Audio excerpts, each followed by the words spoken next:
A very good morning, welcome. Jeff Laughton online on Saturday the 19th of July. Well, Saturday again, and you know my feelings on Saturdays, so we need to be very careful. If you want to throw into the mix a deluge of rain that's coming all over the country, so we're going to have absolutely no idea what the ground is going to be riding like at any of the courses. So I am going to keep this message short and sweet. I'm not going to be going through tons of races because I do think we're on a hide into nothing when you do all your work, you study the form, you study the videos, and then the ground changes or not. Because one, I'm looking at the weather map at Newbury, for example. One says it could get up to 25 mils, the other one says it could get as low as 4. So you've just basically got no idea what sort of ground you're going to be playing on. So anyway, we'll go through the races that I've decided to have a look at. And we'll, as I said, we will keep it short and sweet. So at Newbury in the 330, the Weatherbe Super Sprint, I was fortunate enough many years ago, one of my horses finished second in that race. Just touched off, I think got beat about half a length, but it pays a lot more now than it used to do. Tremendous money for this. Horses that have gone through the sales ring, and the weights are governed by the prices that they went through the sales ring. So even though the favourite has won at Royal Ascot, he only carries a mark of 8 stone 13 because he went through the sales ring for only 9 grand. So it does give him a hell of an advantage here. Now, he should have won the woodcut going back to June at the Derby meeting, but he was slow away, missed the break, and that was on softish ground as well. Missed the break, came up cruising upsides, and then didn't get home over the 6 furlongs in the woodcut.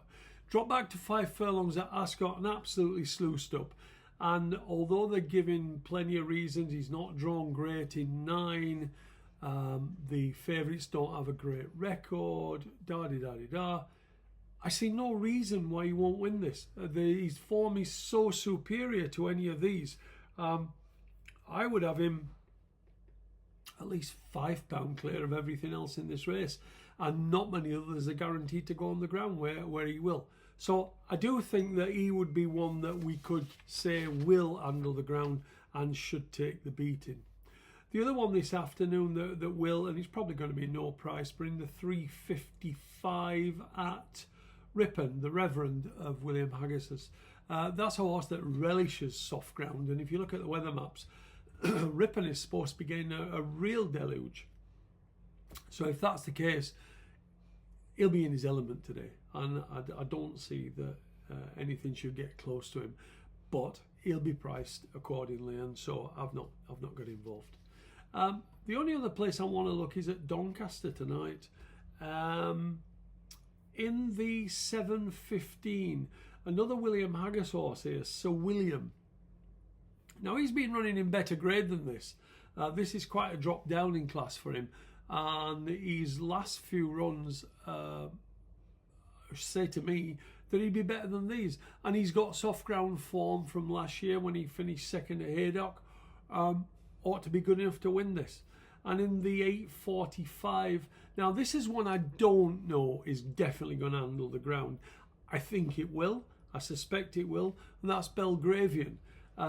One thing's for certain is he's going to appreciate every yard of this 2 miles. He was only just getting going at Chelmsford last time over 1.5 miles, and looked for all the world like he needed a step up. He's beat Analogical once before, and because Analogical's won since, they meet on identical terms.